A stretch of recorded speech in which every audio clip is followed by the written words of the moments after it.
घूमते हुए तीर्थ यात्रा में जा रहे थे तो कुछ संत और भक्त वहां रुकते हैं।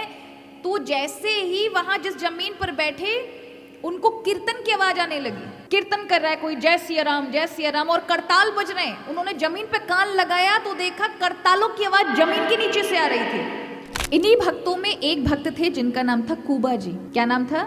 राजस्थान के थे। उनके गुरुदेव थे श्री कृष्णदास पैहारी जी, बहुत बड़े संत। उनकी आज भी जयपुर में उसे गलता गादी कहते हैं। जयपुर का राजघराना उनका शिष्य था। और ऐसे नहीं असंख्य, ऐसा कहा जाता है कि पैहारी जी महाराज का दर्शन स्वामी विवेकानंद जी ने भी उत्तराखंड के मध्य में किया था, उनकी भेंट हुई थी। तो ये पैहारी जी महाराज ऐसे दिव्य महापुरुष थे, उनके शिष्य थे। उनके गुरुदेव ने जाति के कुम्हार थे कुबा जी महाराज। उनके गुरुदेव ने एक ही बात कही, अपने जीवन में कुछ नहीं होता ना, संत सेवा ही करना। संत सेवा करते थे। इनके यहाँ कोई भी आता जाता था, संत इनके यहाँ रुकते थे, वैष्णव इनके यहाँ रुकते थे। और जीवन में महान कष्ट था महाराज, गरीबी थी, लेकिन इनका नियम था, ये कुम्हार का काम करते थे, पति पत्नी थे, बाल बच्चे थे नहीं, तो उतना ही बर्तन बनाते थे जिससे घर की गृहस्थी चल सके, उससे ज्यादा बर्तन नहीं बनाते थे। उनको लगता था कि ज्यादा बर्तन बना लिए तो ज्यादा व्यापार करेंगे तो भगवान का भजन छूटेगा, तो वो उतने ही 30 दिन के 30 बर्तन उतने ही बनाते थे, उतने ही बेचते थे। एक दिन एक साथ 50 साधुओं का मंडल आ गया और गांव वाले तो महाराज संत उनके यहाँ रुकते थे। गांव वालों से पूछा तो गांव वाले ने कहा कुबा जी महाराज हैं, उनके पास जाओ। तो साधु संत गए। अब वो खेतों में जा रहे थे मिट्टी लेने के लिए, और जैसे ही रास्ते में देखते हैं 20 साधुओं को तो वो देख के प्रसन्न हो जाते हैं। अब घर में खुद के दाना नहीं है, लेकिन 20 साधु सामने खड़े हैं। उन्होंने कहा आप ही केवल राम जी महाराज है? बोले हाँ। कि बहुत 2 दिन हो गए साधुओं ने कुछ खाया नहीं है, आप व्यवस्था करें।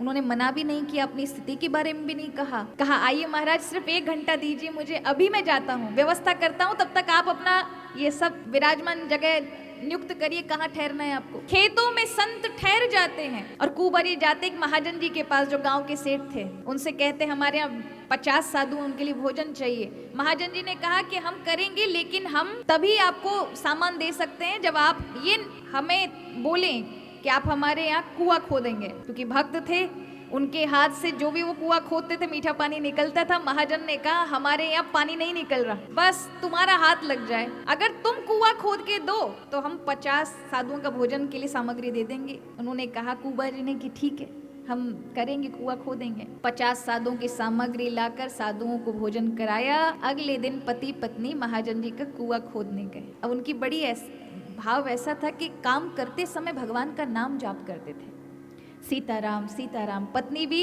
मिट्टी उठाते समय सीताराम, वो मिट्टी खोदते समय सीताराम। और कुआं खोदते खोदते 10-15 दिन हो गया, बहुत गहरा। अब धीरे धीरे पानी भी आने लगा और मीठा पानी।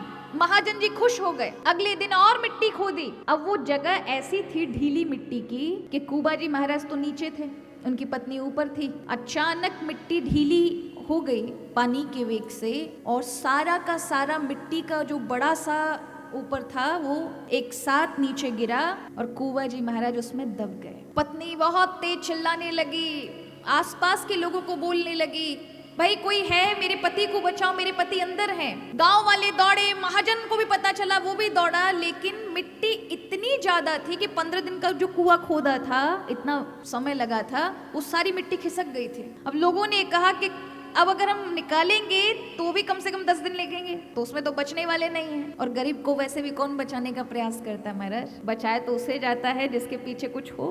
किसी ने बचाने का प्रयास नहीं किया। उनकी पत्नी को समझा दिया देखो अगर हम 10 दिन भी खोदेंगे तो भी वो बचने वाले नहीं हैं, तो अपने हृदय पे हाथ रख लो। गांव वालों ने उनकी सामग्री के लिए कुछ सामान जुटाया। वो पत्नी भगवान की भक्त थी, यही मेरे प्रारब्ध में ऐसा संतोष करके अपने आप को संभाल लिया। और दिन व्यतीत होते चले गए, लोग भूल भी गए कि कोई कुएं में दब करके मर गया है। लेकिन 1 साल बाद उसी जगह पर संत मंडली निवास करती है, एक रात का पड़ाव लेती है। घूमते हुए तीर्थ यात्रा में जा रहे थे तो कुछ संत और भक्त वहां रुकते हैं।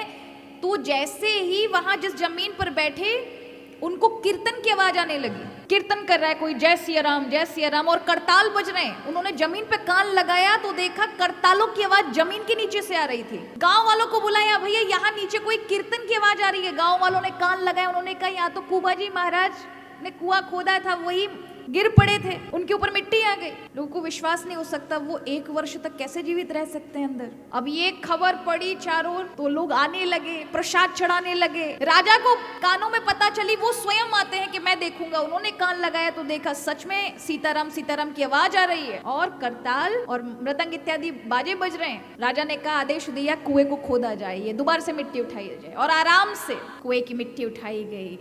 1 दिन 2 दिन 3 दिन 4 दिन भीड़ की भीड़ लगी रहती, कौन निकलेगा इसके अंदर से। और गहरी आवाज होती जाती और खुल जाती, जैसे मिट्टी हटती जाती और आवाज स्पष्ट होती जाती भगवान के कीर्तन की। अब धीरे धीरे जैसे ही 8 दिन के अंतराल में कुएं का जैसे ही छोर आया, जहां पर कुंवाजी महाराज दिखते, मिट्टी हटाई। राजा भी देखने को तत्पर है, क्या है अंदर, देखे तो सही।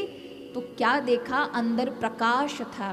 कुबा जी बैठे हैं, उनके पास भोजन की थाली है, जल का लोटा है और स्वयं चौकी पर भगवान बैठे हैं। कौन बैठे हैं? साक्षात नारायण विराजमान है उनके समक्ष। केवल 10 लोगों ने ही दर्शन किया राजा सहित। और जैसे ही लोगों ने दर्शन किया, उस प्रकाश को देख करके सबकी आंखें चौंधी आ गई। उन्होंने ये क्या देखा, और थोड़ी देर में वो अदृश्य हो गया, केवल कुंवाजी महाराज रह गए। ताल मृदंग भी भगवान के साथ अदृश्य हो गए। और यहाँ कुंवाजी महाराज सीताराम सीताराम सीताराम करते हुए बैठे हुए मिले। उनका नाम केवल राम जी था, लेकिन एक पीठ पर हल्का सा दबाव के कारण झुक गई, उसके कारण उनको कुबा नाम पड़ा, कुंवाजी महाराज। पर 1 साल तक वो दबे रहे। जब वो निकले तो उनके तेज का, तन के तेज का प्रकाश दिव्य था। लोग उनके चरणों में पड़ गए।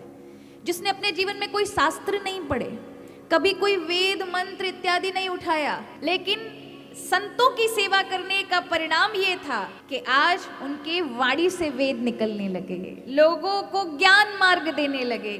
लोग आते चरणों में झुक जाते और वो एक शब्द बोलते, उनका जीवन बदल जाता। ऐसे कुंवाजी महाराज। ये किसने किया? उन्होंने कोई बहुत बड़े कर्म किए? नहीं, अपना काम भी कर रहे थे, लेकिन एक निष्ठा बना के रखी, संतों की सेवा करूंगा। आप भी अपने जीवन में एक निष्ठा बना के रखिए, तमाम चीजें मत पकड़िए। एक साधे सब सदे, सब साधे सब जाए। एक ही चीज को पकड़ के रखिए, चाहे संत सेवा पकड़ लीजिए, नाम जप पकड़ लीजिए, कोई व्रत उपवास पकड़ लीजिए, ठाकुर जी की सेवा पकड़ लीजिए, लेकिन करिए भरोसे के साथ। भगवान की कृपा आप पर है, इसका क्या परिणाम है भाई? इसका हम कैसे माने भगवान की कृपा हमारे ऊपर है? तो ये 5 चीजें आपके जीवन में होंगी। संतों का सत्संग मिलेगा, उनका दर्शन मिलेगा, और भगवान की सेवा होगी किसी न किसी माध्यम से। चाहे संतों की सेवा करो, किसी ऐसे व्यक्ति को देखो जो व्यक्ति संपन्न नहीं है लेकिन उसे किसी चीज की आवश्यकता है, उसकी सेवा। चाहे ठाकुर जी के अपने स्वरूप में भगवान विराज रहे घर में, उनकी सेवा। तो पहला सत्संग, दूसरा सेवा, तीसरा साल में 1-2 बार ठाकुर जी के किसी मंदिर तीर्थों में जाओ। वृंदावन चले गए, अयोध्या चले गए, काशी चले गए, ये होना चाहिए। अगर ये हो रहा है तो मन ठाकुर जी की नजर आप पर है। और चौथा है, जीवन में कोई व्रत उपवास होना चाहिए, चाहे एकादशी व्रत करो। और 5वां और अंतिम है महाराज, और ये बहुत आवश्यक है, गुरुजनों की आज्ञा। क्या आप मान पा रहे हैं? कई लोग गुरु के चरणों में अपना माथा रगड़ते रहते हैं, उनकी रज उठा के माथे पे मस्तक पे लगा लेते, लेकिन गुरु वचनों का हम पालन करते हैं? क्या हम हमारे गुरु के कहे हुए वचन पर आज्ञाकारी उतर रहे हैं, उनको आचरण कर रहे हैं? अगर ये चीजें हो रही हैं तो समझो प्रभु की सीधी दृष्टि आप पर है।